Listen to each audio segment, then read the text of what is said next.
तो guys US के बात करूं या कनाडा का बात करूं या यूके की बात करूं या फिर यूएई की बात करूं या फिर खाड़ी के देश के और भी जितने कंट्री उसकी बात करूं, बहुत सारे जैसा आपको मालूम है कि कामगार उस कंट्री में इंडियन जॉब करते हैं, वहां पे रहते हैं, कुछ लोग घूमने जाते हैं, कुछ लोग वहां पे पढ़ने जाते हैं, कुछ लोग काम करने जाते हैं। उनसे रिलेटेड एक बहुत बड़ी खबर सामने आ रही है, एक बहुत बड़ी अपडेट सामने आ रही है। दूसरा, एयरपोर्ट में भी बहुत बड़ा हंगामा का एक न्यूज़ सामने आ रहा है। तो दोनों अपडेट के ऊपर आपसे बात करने वाला हूँ। 2-3 मिनट का वीडियो है, लास्ट तक जरूर देखना ताकि आपको पूरी जानकारी मिले। तो चलिए स्टार्ट करता हूँ, बताता हूँ अपडेट के बारे में। तो आप भी अगर फॉरेन कंट्री जाते हो या घूमने जाते हो या फिर स्टूडेंट वीज़ा पे जाते हो, विजिट वीज़ा पे जाते हो, वर्क वीज़ा पे जाते हो, तो आप लोगों के लिए भी एक अपडेट है। इस खबर को प्लीज़ ज़रूर देखना और ज़रूर शेयर कर देना दूसरे तक, ताकि उनको भी की जानकारी मिले। पहले ये जो एयरपोर्ट में हंगामा की बात मैं बता रहा हूँ, इसके लिए कारण क्या है। जैसे दिल्ली एयरपोर्ट में जब से इंडिया पाकिस्तान का प्रॉब्लम हुआ है, तब से वहाँ पे अभी तक कोई भी फ़्लाइट है जो शेड्यूल टाइम पे नहीं जा पा रही है। बहुत सारे फ़्लाइट का टाइमिंग इधर से उधर हो गया है।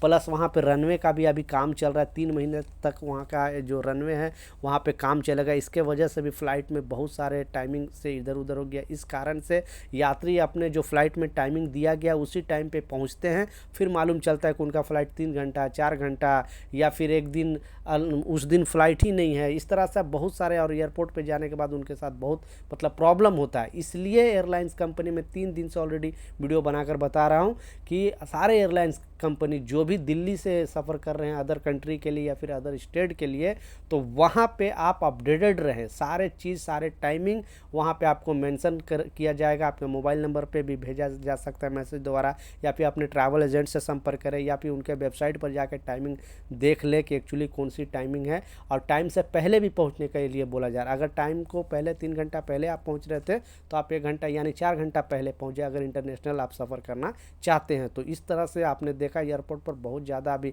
भीड़ भाड़ है, और कोई एयरलाइंस को गाली दे रहा है, कोई कुछ कर रहा है, कोई कुछ कर रहा है। मतलब इतना वहाँ पे अफरा तफरी का माहौल हो गया कि लोगों को दिमाग काम नहीं कर रहा है कि आखिर मैं करूं तो क्या करूं।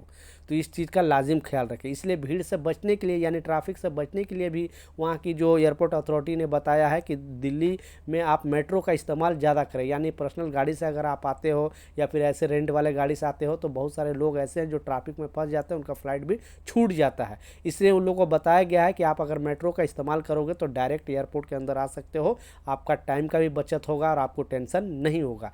तो आप ये चीज़ का लाजिम ख्याल रखें। दूसरा जो सबसे इम्पोर्टेंट अपडेट है, इस अपडेट में जो बताया जा रहा है, यूके की बात कर ले या फिर यूएस की बात कर ले, कनाडा की बात कर ले या फिर यूएई की बात कर ले, बहुत सारे कंट्री ने क्लियरली अपडेट जारी करके बताया है। अभी लेटेस्ट न्यूज़ कल के न्यूज़ है, और इस न्यूज़ में बताया जा रहा है यूएस की तरफ से क्लियरली, जैसे जब से इलीगल तरीके से भारतीय वहाँ पे रहने का जो अभी वहाँ के मीडिया, लोकल मीडिया ये आवाज़ को उठा रही है कि 7 लाख इंडियन वहाँ पे इलीगल तरीके से रह रहे हैं। 18,000 को चयनित भी किया गया, कुछ लोग को इंडिया में भेजा भी जा रहा है। तो यूएस ने कल के न्यूज़ में बताया, इससे पहले और भी कंट्री लोग बता चुके हैं कि जो भी यहाँ पे इंडियन, बेसिकली बताया जा रहा है, अगर आप स्टूडेंट वीज़ा पे आ रहे हो या विजिट वीज़ा पे आ रहे हो, वर्क वीज़ा पे आ रहे हो, किसी तरह का भी वीज़ा पे आ रहे हो, और आपका वीज़ा का जो वैलिडिटी है उससे ज़्यादा अगर रह लेते हो, तो आपको वहाँ से तो डिपोर्ट किया जाएगा, वो अलग, फिर लाइफ टाइम आपका यूएस का वीज़ा नहीं मिलेगा। तो किसी भी कंट्री में जा रहे हो, सिर्फ यूएस की बात नहीं कर रहा हूँ, और भी कोई किसी भी कंट्री में जा रहे हो, तो जो आपका वीज़ा वैलिड है उस वैलिड से ही आप पहले आप अपने कंट्री वापस आ जाए, नहीं तो प्रॉब्लम हो सकता है। लेकिन लेटेस्ट न्यूज़ यूएस के गवर्नमेंट ने क्लियरली बता दिया है कि जो भी स्टूडेंट वीज़ा पे जाएंगे या फिर वर्क वीज़ा पे जाएंगे या फिर टूरिस्ट वीज़ा पे, विजिट वीज़ा पे जाएंगे, वीज़ा एक्सपायर होने से पहले उस कंट्री को छोड़ना पड़ेगा। अगर नहीं छोड़ोगे तो आपको डिपोर्ट किया जाएगा अलग, वहाँ पर सज़ा भी हो सकती है, और फिर लाइफ टाइम उस कंट्री में नहीं जा सकते हो। तो इस चीज़ को लाजिम ख्याल रखें। तो ये कुछ अपडेट था, ये कुछ जानकारी था, मैं सोचा आप लोगों के साथ शेयर करूं। कुछ सवाल है, कुछ कन्फ्यूजन, नीचे कमेंट सेक्शन में ज़रूर पूछें, मैं ज़रूर आपको रिप्लाई करूंगा। मिलता हूं नए अपडेट के साथ, नई जानकारी के साथ। जब तक जय हिंद।